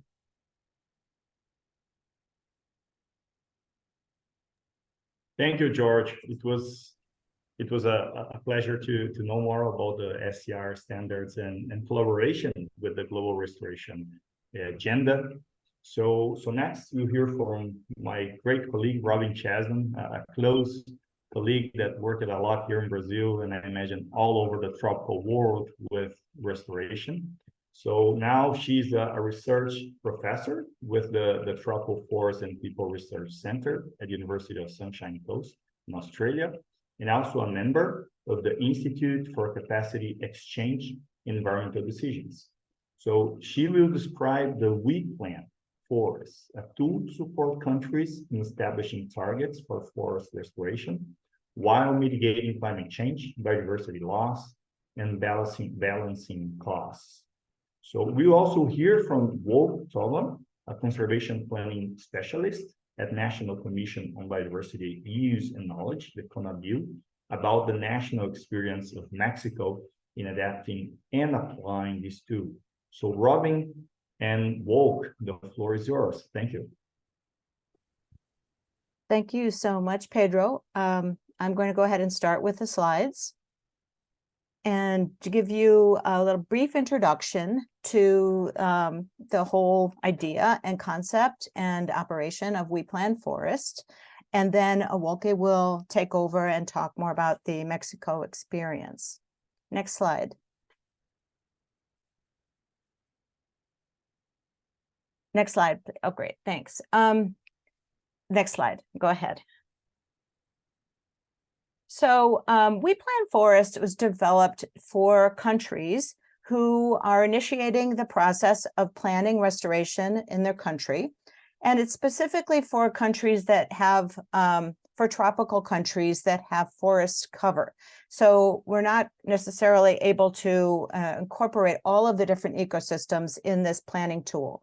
That is a goal for the future.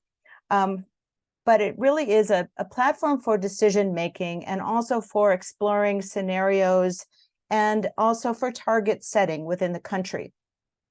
The goal, what We Plan Forest allows you to do is to locate those areas in your country where restoration will have the greatest overall benefits for protecting biodiversity, that is locally endangered biodiversity, and also for mitigating climate change through storing carbon in vegetation. There are, of course, other benefits that could be considered in this planning, but these are the two that are incorporated now into the We Plan Forest tool. Also, there's a very user-friendly interface, and it doesn't require that the users have any spatial modeling experience. It's an interface that you can use to produce a report for your country and then to explore various aspects. For example, what if I had a different overall target for restoration? How does that change the areas, the priority areas? What if I weighted biodiversity differently from the way I'm weighting carbon? Next slide. So there are three main components to the modeling framework in We Plan. They focus on the the benefits. As I mentioned before, these benefits are measured or estimated based on the spatial distribution. And they look at climate mitigation, that is the storage of carbon in different types of ecosystems, and also the biodiversity conservation benefits. This is based on species that are locally found within the region that where they're restoring their habitat would have a huge impact on the conservation of these particular species. Then it also looks at the targets. That is, you can you have information in the modeling about what is the current natural vegetation and what is the potential for that natural vegetation. That is, what areas might be available that were previously forest that could be opportunities for forest restoration or recovery in the country. And then the costs are determined based on two different aspects. One is the opportunity cost, that is lands that have been converted and are currently being used for agriculture. That is the cost of not continuing to perform agriculture in those areas. And of course, those are highly variable. And if there are high value crops being produced, that will increase the opportunity cost. Then we also consider the actual establishment costs, which involve site preparation, preparing seedlings and planting them out, monitoring the site. And those also vary a lot spatially. And they're also much lower if the sites have a higher potential for natural recovery. So that is also incorporated into our model. So next slide, please.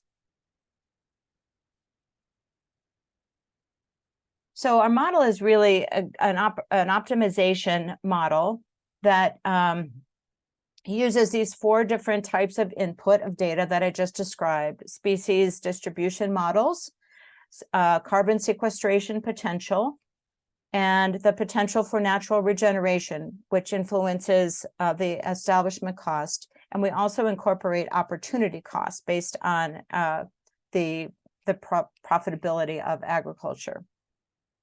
All of that information gets put into the model, and then the user can put in two kinds of information. The restoration target, is it a 10%, 15%, 30%? What is the goal within the country? And these can be exploratory. And then also the weighting of the benefits from biodiversity, conservation, and carbon storage.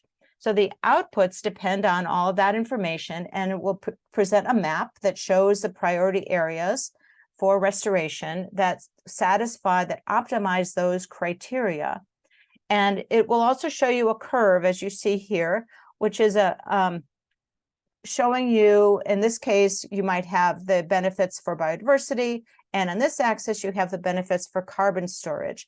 And they don't always align. So you might have a situation here where you have an optimum for both of those. And it will show you what that curve looks like. So you can make your own decisions based on which of these objectives you favor. Next slide, please. So now I'm going to turn this over to Wolke Tabon, who has been working to develop a customized version of We Plant Forests for Mexico. Thank you, Robin, for setting the stage, and thank you for the opportunity to present what we are doing in Mexico. So I will quickly give a brief overview of what we have done and what we will doing, bearing in mind all the different restoration targets at national and international level. So on the next slide, we started to contact the We Plant Forest team at the end of 2020, I think, when they launched the presentations of their platform. So in order to customize the products for our country, we also participated in a diagnostic survey, which we designed to seek information about the objectives and interest of Mexico. So in that sense, we try to connect with different stakeholders and experts of the country to respond to this survey. And the evaluation stated that in Mexico, we have well-developed policies and regulation considering restoration, biodiversity, and climate change frameworks. We have a bunch of different tools and knowledge capacities, and also research publications. So we have a national strategy for plant conservation, but we are still working on a framework to build a strategy for environmental restoration. So on the next slide, and I will give one quick example of the different planning projects we have from Mexico. So here you can see on the left side, the priority sites for restoration Mexico, targeting 15% of degraded areas in our country. In the middle, you can see the priority sites for conservation, and on the left side, a new idea to model bioclimatic corridors. So integrating all the different information on biodiversity, including species distribution models and ecosystems, and putting on different targets on all these biodiversity surrogates. We have like a huge, let's say, history of systematic conservation planning, and all this kind of planning is really important to guide restoration and conservation efforts in the country. They have been used, for example, to define new protected areas, or to establish biodiversity corridors, or to provide payment for environmental services. So this is one thing we have in our country. This is really great information, but even though we have all this data and tools, we still are open and keen on knowing on other frameworks and tools that are out there at the global level. So on the next slide, this is what we have for Mexico, considering the We Plan Forest framework. You can see there are a lot of different solutions for Mexico, considering different targets and different scenarios based on what Robin just pointed out, modeling for cost, for carbon, for biodiversity.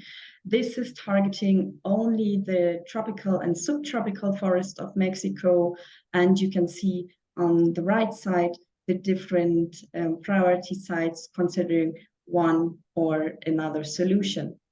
So moving on to the next slide, we make a quick comparison to see how the We Plan Forest scenarios compare to our national assessments for restoration. You can see it's quite different. This is not surprising, as we are using different tools, different input data, different targets. So for example, in our national assessment, we are targeting kind of irreplaceable ecosystems, like the one that is represented in northern Yucatan in the peninsula. And we are also targeting all the different ecosystem types at terrestrial level and at the coastal areas of Mexico. So we think that having this information of We Plan really complements our approach to the national assessments. And the main idea here is to try to see the parallels between both frameworks, as they are targeting different restoration actions. So from natural regeneration, from reforestation and rehabilitation. This is really important. Probably in the areas targeted by the We Plan Forest, it's more like reproductive or regenerate, how you call it? It's productive regeneration. As there are maybe a lot of social and environmental conflicts. In any case, we think having multiple planning products really offers flexibility due to different objectives and interests. And it's a great opportunity to address a wide range of environmental challenges. So we are trying to integrate all this information into our platform. And let me just quickly in the next slide point out what we are doing right now. We are developing a national information system for environmental restoration here in our country. The idea is to link this platform to national efforts like the FERN, etc. The idea of this platform is to gather and synthesize all information related to different restoration approaches and initiatives, spanning from the natural regeneration, from remediation in really degraded sites. We are trying to integrate all the information for restoration in terrestrial, freshwater, and marine realms. And we are also trying to highlight the importance of community participation. Therefore, we launched an online survey directly targeting indigenous and local communities to share their experience in restoration in Mexico.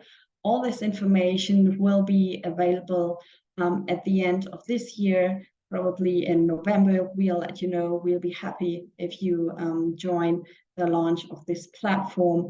The idea is then that we can answer questions like what has been done, where it has been done, who has done it, how they have been done. And then we can report on different restoration progresses. So this is phase 1, and in stage 2, we are also trying to develop a geospatial platform in order to support future restoration initiatives. And we are doing this by collaborating with a bunch of different organizations in the country, and really happy that we have the support, for example, of the Mexican Network of Restoration, REPARA, and the Alliance of Restoration in Mexico, AMERE. But there are a lot of different stakeholders also engaged and involved, and we thank all the participants and also the interest for our restoration planning framework in our country. So thank you very much.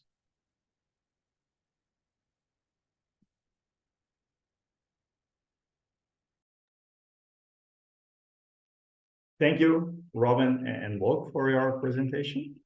So as we conclude this block of presentations, we are now delighted to have Enrique Paniagua from the UN Development Program. So Enrique will focus on how UNDP is supporting countries to explore synergies for ecosystem restoration across the Rio Conventions.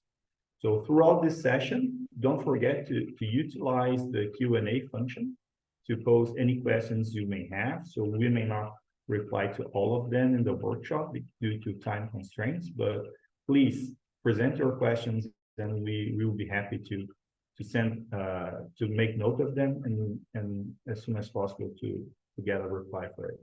So let's extend a warm welcome to Enrique Paniagua as he takes the floor for his presentation. So Enrique, over to you. Thank you. Thank you, Pedro, and thank you everyone for being here.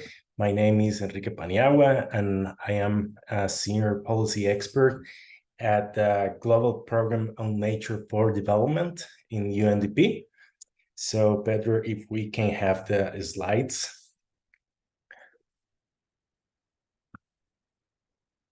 Excellent. Next slide, please.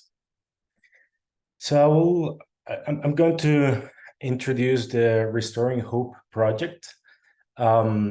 This is a project that we are developing together with the Convention on Biological Diversity, and the general aim is to contribute to the implementation of Target 2 on restoration of the Global Biodiversity Framework. The specific objective is to help countries optimize their restoration targets through geospatial information and public policy analysis. And we are collaborating with the convention to combat desertification as well. We are building on the methodology created for ELSA maps. This on the right is an example of ELSA map for Kazakhstan. And the ELSA stands for Essential Life Support Areas. And this is basically a methodology to map areas for protection, restoration, and sustainable management. And this methodology is an optimization model that has been developed using strategic conservation planning and has been applied in 13 countries at national and regional level in Latin America, Africa, and Asia. We have also iterated this process to focus on specific themes as water security and climate adaptation. And now we are adapting and improving the methodology to focus on areas for restoration and in a comprehensive way. Next slide, please. So we have 5 pilot countries. This is a pilot project. We want to scale this up, but now we are working in 5 countries: Chile, Ecuador, Colombia, South Africa, and Kazakhstan. So we have a wide variety of biomes represented in this analysis. Next slide, please. The components of the project. So first, a synthesis of the restoration approaches. We want to review and analyze the international and national approaches for ecosystem restoration and land degradation neutrality. The second component is probably the most important one, is the dossiers. We are developing a dossier with information around restoration approaches and challenges, a wide overview of in the country, policy analysis around restoration to identify the policy priorities, and the key geospatial information to take restoration actions to the territories. And the third element is national consultations. After we create this, the first iterations, we want to consult this information with national stakeholders to obtain feedback and also motivate the stakeholders to define co-created restoration priorities.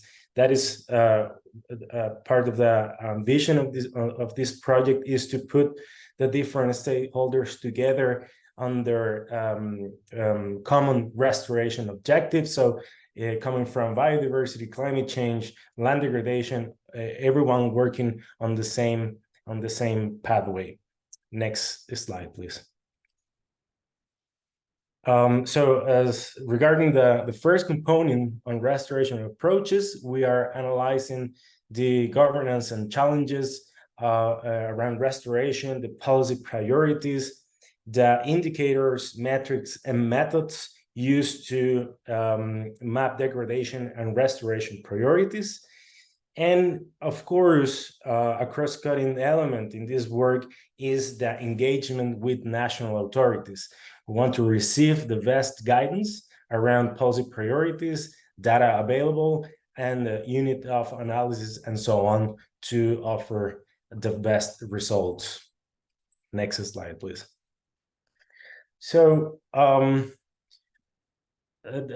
the policy analysis, what we do is map the most important policies in the country to understand the policy priorities. So this is an example for Kazakhstan. We have 10 priority policies here that have something to do with restoration, and then we run this analysis to identify the targets that are related to restoration, and then we distill that targets into the targets that are important for spatial analysis. So it's a distillation process. And then we obtain what are the policy priorities for restoration that we can apply at a spatial analysis. Next slide, please. So then we wanted to analyze the pertaining restoration for biodiversity and land degradation. And of course, the Global Biodiversity Framework and PRIA's framework are the best global frameworks to understand the macro indicators for restoration, right? But we also need to consider the national indicators to map degradation and restoration priorities. So we do have two big pillars at the international level, but we need to go also into the national indicators for degradation. Next slide, please. And then we build a data stack per country with the best metrics for restoration.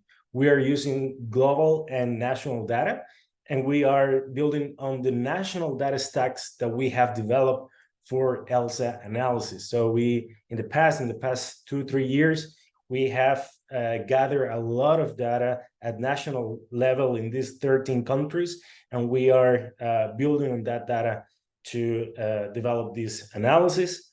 We are making sure to include vectors related to biodiversity, climate change, and land degradation, as our ambition is to build a synergetic approach to map degraded areas and priority restoration areas, where we are addressing the 3 themes of the Rio Conventions, and therefore delivering comprehensive results that can be used to implement restoration efforts to tackle biodiversity, climate change, and land degradation issues.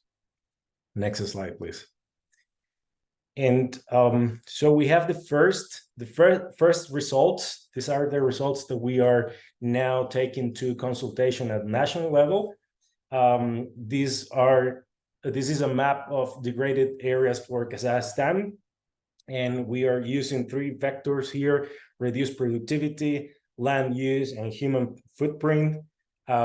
We are making use of the Trans-Earth platform and information gathered there, and the scale of this analysis is very good. It's 250 meters, so it's a good scale for planning. So this is an example of the degraded areas in Kazakhstan. Next slide, please. These are some examples. This is in South Africa.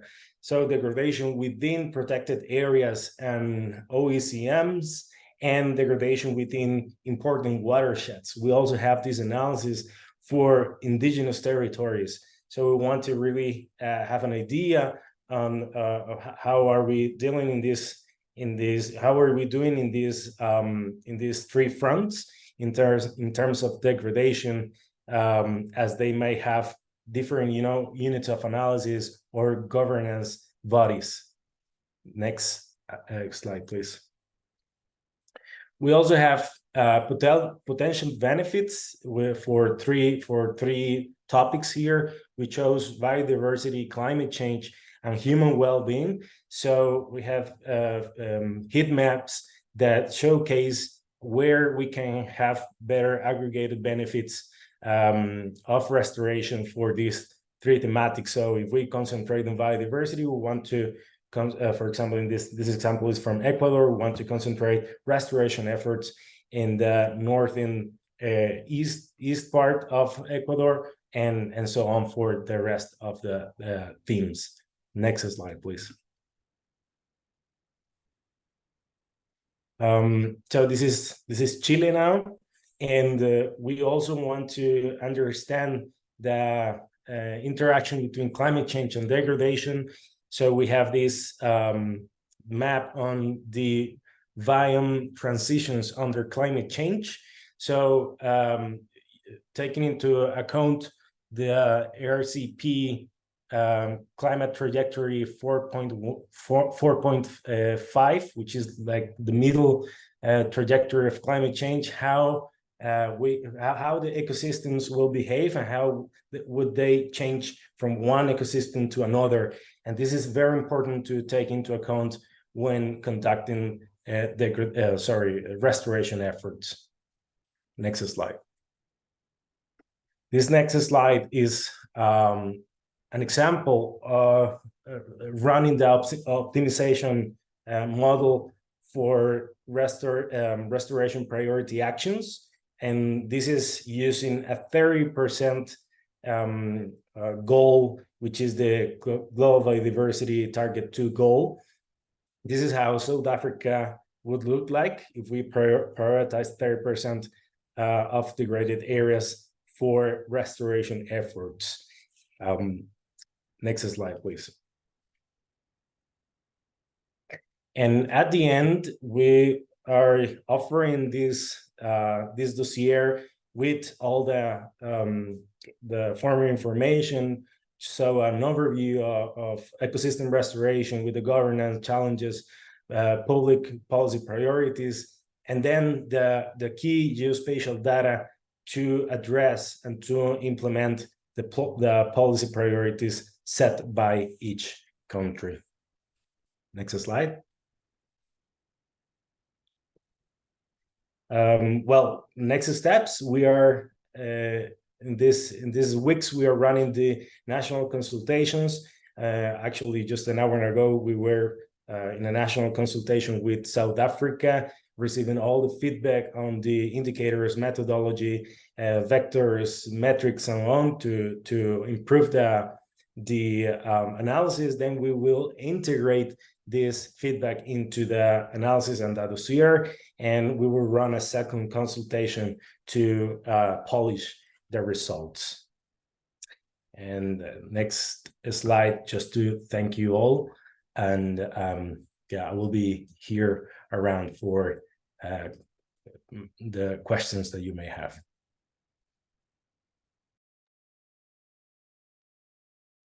So thank you, Enrique, for your presentation.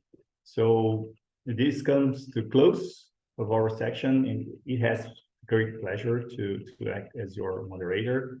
I thank all of the speakers for their very interesting presentations.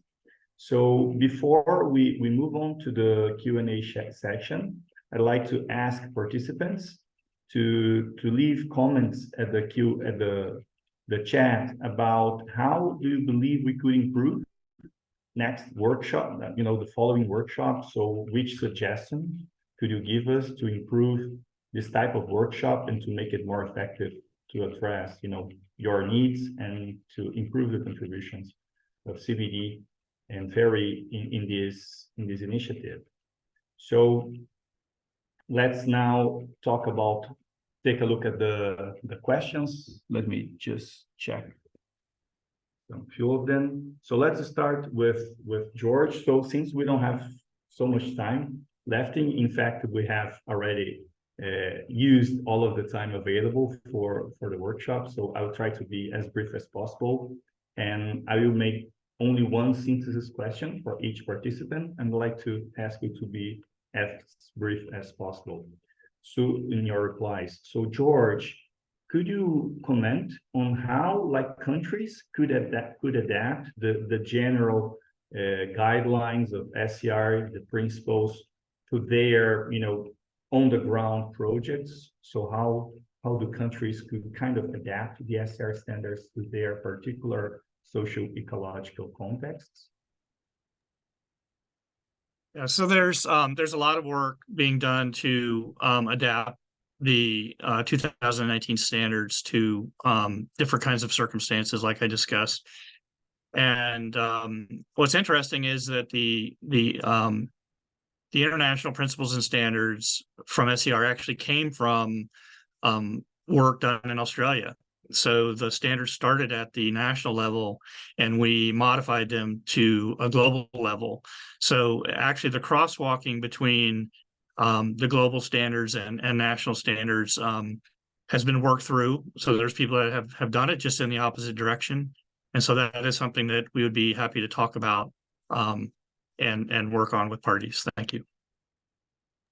Thank you, George. I think that's a very nice example. So in fact, it came from a country, then it became global. Now we have the challenge to bring it to other countries. But I think it's a really great example because we could use like the Australia case as a benchmark for other countries. Thank you. So for Robin and Wolf, so how we plan addresses like water and soil conservation, both in terms of the recovery of these, benefits, but also avoiding afforestation in kind of critical non-forest ecosystems that countries may have, which is the case of Mexico. So how do we plan to address this issue? And just a second particular question to Robin that I imagine you may like it. So how we could address better the potential of assisted natural regeneration in the restoration planning process? Thanks. I'll answer first and then let Wilkie address from the Mexico perspective. The We Plan models really don't directly look at issues about water or soils. As you know, the two main aspects that are optimized are carbon storage and biodiversity, and also the cost aspect. But I should say that it only will consider restoration opportunities in forest ecosystems. So you won't see areas appearing on that map that are savanna or grassland ecosystems or wetland ecosystems that aren't tree-based ecosystems. So that we are not at all considering those areas in terms of forest restoration or tree planting. And we also don't prescribe what form of restoration should be implemented. Regarding the potential for assisted natural regeneration, that is very much something we hope people will use the We Plan Forest, because the projected areas where natural regeneration has the highest potential are included in the modeling of the opportunity cost and implementation cost. And those areas then would show up as highlighted in the more cost-effective curve of the We Plan. The opportunity curves are for maximizing benefits, but there's also a curve for minimizing cost that shows you those areas where it can be most cost effective. And those are largely areas where there's the greatest potential for using assisted natural regeneration approaches. Yeah, and in Mexico, what we did is we integrated layers for water and for soil. So the idea was to find the balance between biodiversity needs to conserve and restore ecosystems, and then the feasibility of restoration. So we have quite a few thousand data layers on biodiversity, which were integrated to the assessments. And based on that information, it was really easy to look for water, for soil, and also for food security. We have a special databases for food security. We always do this in collaboration with the experts of the field. So this is the way we go. And I think the main issue here is to move from commitment to action and to catalyze the restoration at large scale. So having this kind of planning products are really helpful to guide where to start in the field. Thank you, Robin and Wolk. And now a final burning question to Enrique, and I'm quite curious to know the answer. So based on your survey, so which are the kind of common ground needs and challenges for restoration among countries? Can you come again, please? There was a barking dog. Oh, okay, no worries. He was maybe replying. So what are, based on your surveys, so what are the kind of common ground needs and challenges for restoration among countries? So which are the kind of common needs you have identified among countries based on this kind of international overview? Thank you very much, Pedro. Well, we see as we are running a spatial analysis, we see that the necessities in terms of integrated planning are different. You can see like South Africa is very, very well advanced in their analysis, and other countries are not. So we have to play around and see what are the best analysis that we can run, how we can add value to the country and to the authorities.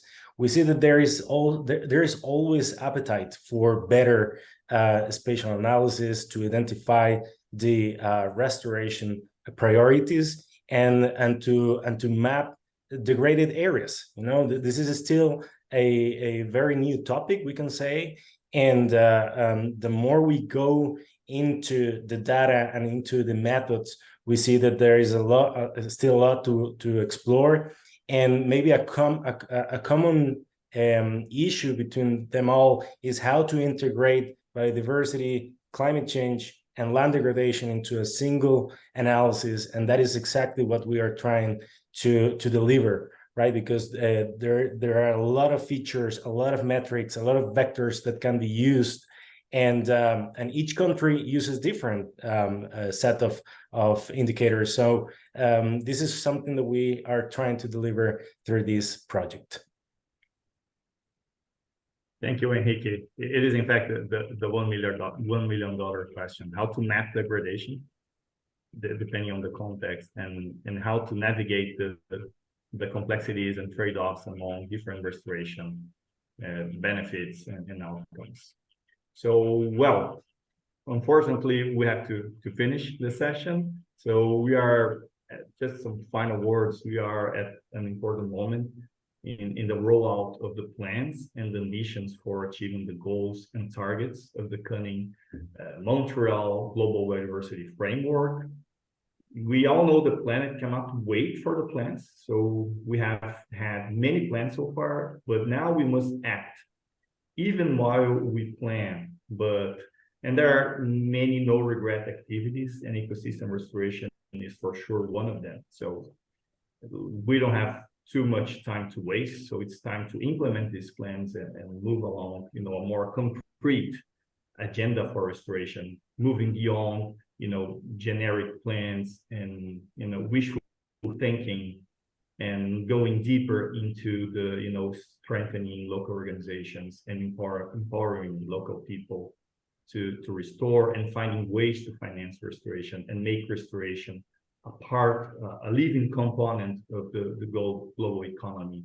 So I hope this session has given you a lot of information and inspiration, and I encourage you to contact the Secretariat if you would like to explore the way forward with the speakers.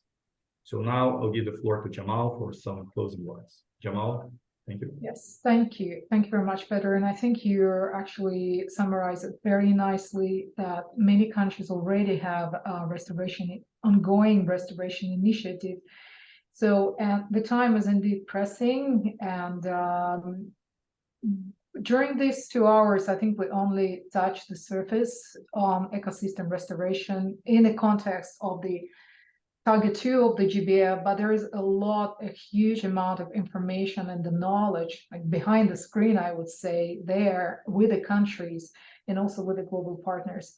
So in terms of the next step, we would be really looking forward to feedback from the countries through the online survey, so that we can have the most inclusive and the most comprehensive overview of capacity building needs, and just some suggestions and recommendations from the countries, how we can move faster, but also not losing real quality of our actions. We also would like to see those who participate in Substitute 25 in Nairobi at our side event, for more interactive discussion face-to-face. And also, I would like to again remind the countries and stakeholders, major stakeholders, groups and partners, to submit your nominations for the workshop in November. So notification was posted a few weeks ago and will be now dropped in the chat. The link to the notification will be dropped in the chat. So I think it would be really the best if we could use those few months this year to come up with a best plan how to move from the policy commitments to really specific and more tangible restoration plans, and to move further to implementation. So I think one of the questions which we didn't touch upon was the financing for the restoration. And we know that this is also a very big interest area for the country. So we'll be really looking forward to discuss that with you. So in terms of the logistic, you will receive the recording of the webinars with you will receive all the presentations, all the questions which you have raised, and many thanks again for those questions, will be summarized, and the responses to those questions will be provided, even for those which were briefly responded, and those questions which were not responded during the workshop will be addressed and responded in this report, which will be shared with you. So with the contacts of all the speakers, which we have today in our workshop. So with this, I would like to thank again, Pedro, you as our great moderator, all the speakers today, and of course, all the participants who were patiently staying with us over time. So thank you very much. Have a nice continuation of your day, wherever you are. Thank you, and see you next time. Bye-bye.